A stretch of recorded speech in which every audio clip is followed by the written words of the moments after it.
Welcome to the Kottke Ride Home for Thursday, September 9th, 2021. I'm Jackson Bird. Today, forget air conditioners, give me radiative cooling panels on my roof. That's what I hope I'll be saying a few years from now. Plus, a new species of giant carnivorous dinosaur with shark-like teeth has been identified.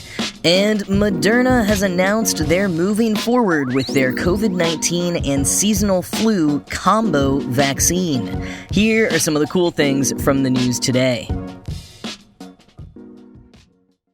I've talked a lot about air conditioning on this show, the history of it, the innovations in the field, and the future of it, specifically with regards to our need to find more sustainable solutions, since more and more places are going to require some form of cooling as extreme temperatures continue to become more common, but also the more we use the energy-heavy, refrigerant-reliant devices, the worse it is for the environment. Last month, Architect Magazine outlined a few companies working on some possible solutions. There's a San Francisco-based startup with a slickly designed window unit that both heats and cools using heat pump technology, and they say it would reduce a household's carbon footprint by 75% compared to conventional systems. And as a bonus, it hangs off of your windsill inside and out instead of blocking your window from view. The Irish company Exergen has gotten rid of hydrofluorocarbons and refrigerants altogether by using nitinol instead, which is a shape memory alloy, or SMA, made of nickel and titanium. Quoting Architect Magazine, the design features perforated nitinol plates assembled into stacks. Alternately compressed and released by actuators, the SMA absorbs and removes excess heat. End quote. But then there are the methods that don't just remove the need for refrigerants, but for air conditioners altogether, or at least decrease the reliance on them. And I'm very interested in solutions like this. For example, once I was attending a meeting in a conference room in a building in Zurich, and in the middle of the meeting, without anyone doing anything, the blinds on the huge windows looking out to the Alps started closing by themselves.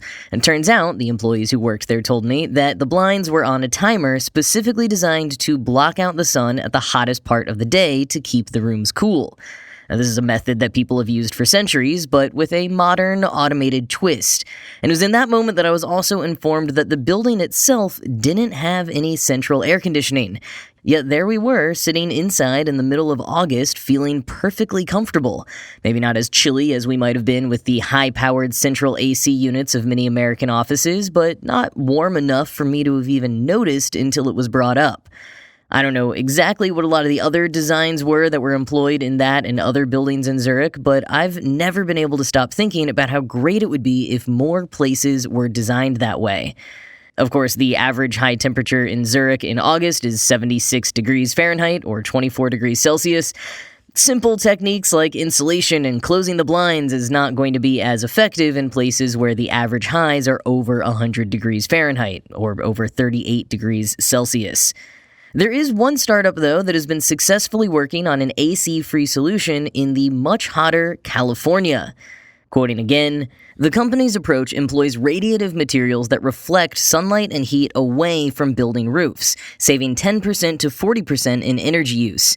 SkyCool radiative cooling panels are similar to solar PV panels in size, configuration, and aesthetic, but they help conserve energy instead of generating it. And they work at night. Another advantage, the radiative panels weigh about half as much as the solar PV ones, and they reportedly save 2 to 3 times as much energy as the solar panels can generate within the same roof area. Because the panels do not need to be oriented toward the sun, they can be easily combined with a solar array to maximize the benefits of both technologies. End quote. And the panels are already in use. A store called The Grocery Outlet in Stockton, California has 32 of them on its rooftop. Installed towards the end of 2019, Popular Science reports that the energy use of the grocery store's refrigeration system has dropped by 15%, an annual savings of about $6,000. They work via a phenomenon called radiative cooling. Quoting Popular Science, tilted toward the sun, the panels absorb almost none of the warmth beating down on them. They even launch some into space, improving the performance of the systems that keep things inside cold. Everything on Earth emits heat in the form of invisible infrared rays that rise skyward. At night, in the absence of mercury-raising daylight, this can chill something enough to produce ice. When your car's windshield frosts over, even if the thermometer hasn't dipped below freezing, that's radiative cooling in action. End quote. Aswath Rahman, co-founder of SkyCool, describes it as, quote, "What's happening at night is you're losing heat to the sky, and the sky is letting some of that go to space. During the day, you want to continue doing that, but at the same time, you want to avoid absorbing the sun's energy." End quote. And here's a little bit more of the science behind it, quoting further from PopSci. "They created a thin film composed of 7 microscopic layers atop a sliver of silver. The slices alternated between hafnium oxide, an inorganic compound that acts as an electrical insulator, and silicon dioxide, or silica, a natural material that makes up quartz, sand, and nearly 2/3 of Earth's crust. Acting together, the substances enable a special set of optical properties. For starters, they're especially good at emitting infrared light.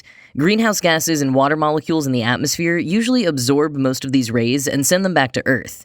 Infrared between 8 and 3 micrometers in wavelength, however, isn't absorbed by the atmosphere and instead slips into space.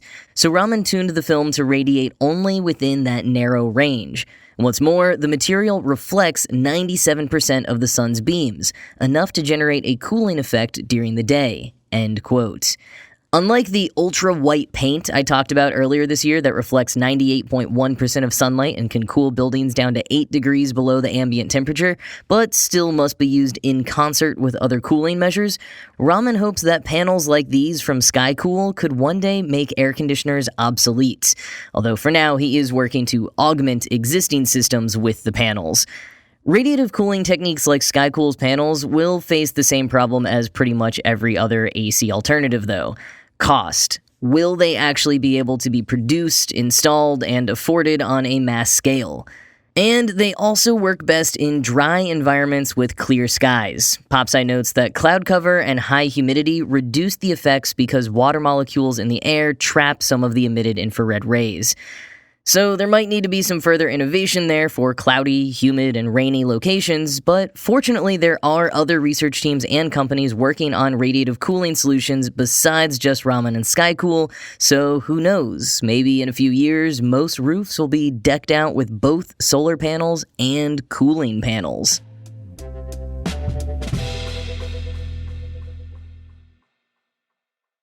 In the mid-Cretaceous period, before tyrannosaurs had evolved to their most well-known and largest size, there was another dinosaur who dominated the land.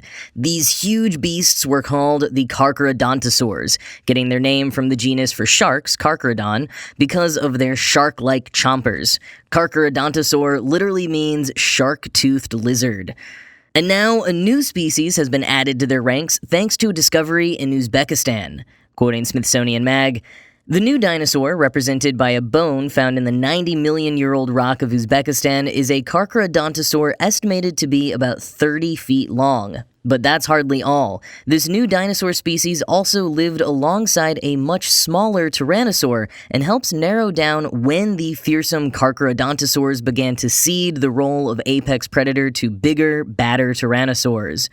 Named Ulugh-Begsaurus uzbekistanensis, the new dinosaur is described today in Royal Society Open Science. So far, the dinosaur is only known from a single bone, part of the upper jaw uncovered in the sandy reaches of the Kizilkum Desert. Nevertheless, the anatomical details of the bone indicate that it belonged to the largest predator of its environment. End quote.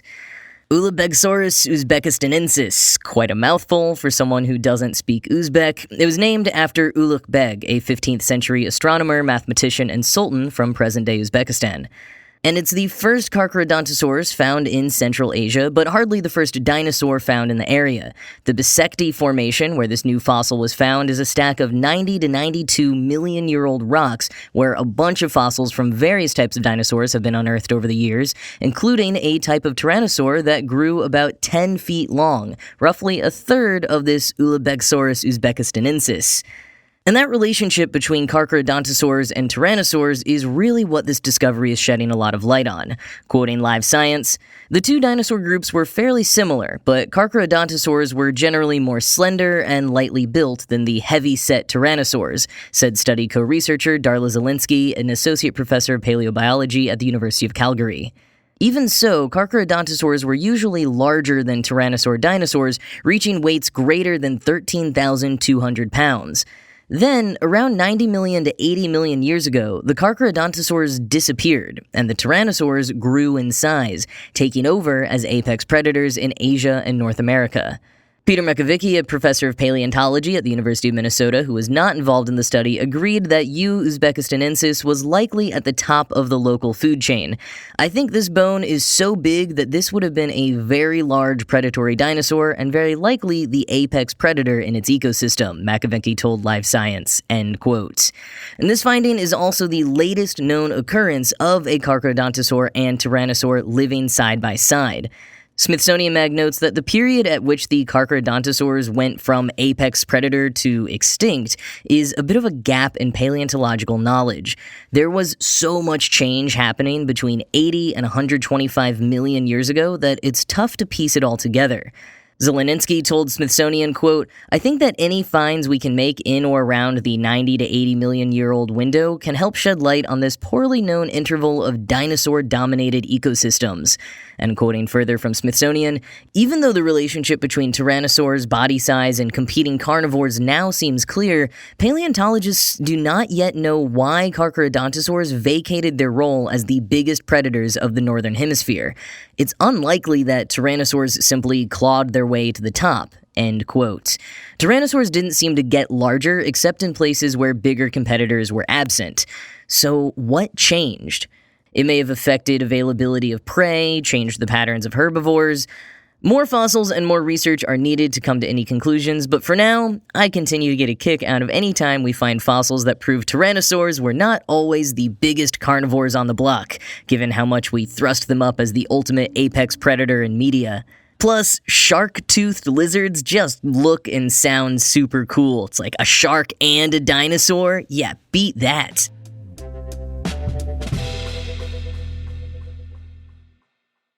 So I mentioned this a while back when it was still being presented as just a thing that they were hoping to achieve, but today, Moderna officially announced they're working on a 2-in-1 vaccine booster that will protect against both COVID-19 and the seasonal flu.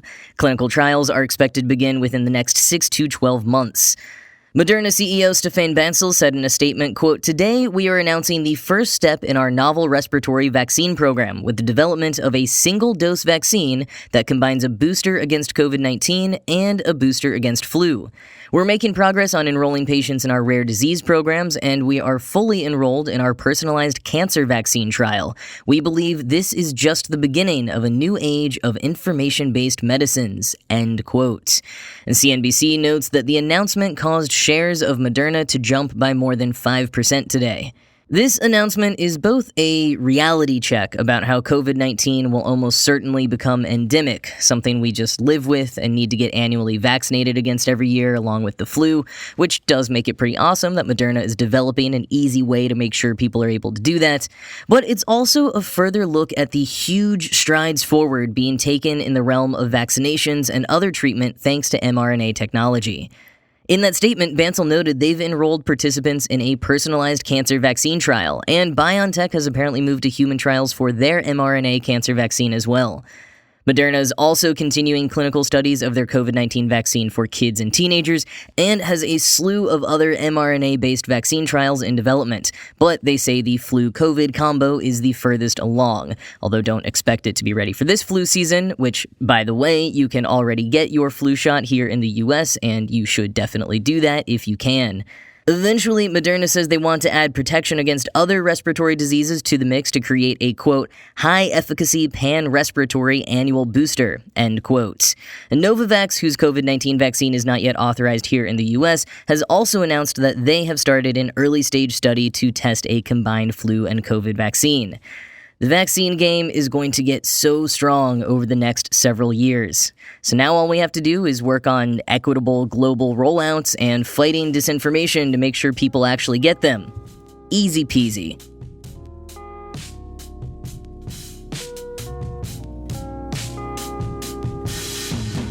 So, speaking of COVID, Jason shared this as a quick link on Kottke.org yesterday, but for the second year in a row, MIT's biology department is offering their COVID-19, SARS-CoV-2, and the pandemic course online for free. It's basically just a series of lectures that'll be live-streamed Wednesday mornings at 9 a.m. Eastern and available to watch on demand on YouTube a few days later. And the course looks pretty incredible. It's taught by 2 MIT professors, but the lectures are from guest lecturers like Rochelle Walensky, Anthony Fauci, and other experts who have been major players during the pandemic. And the class started yesterday with a lecture by Dr. Bruce Walker, and next week is the big Fauci lecture. It's all totally free. There's no need to register. Just tune in whenever you like. Link is in the show notes. But that is it from me for today. As always, this show was produced by Ride Home Media and Kottke.org. I am Jackson Bird, and I will talk to you again tomorrow.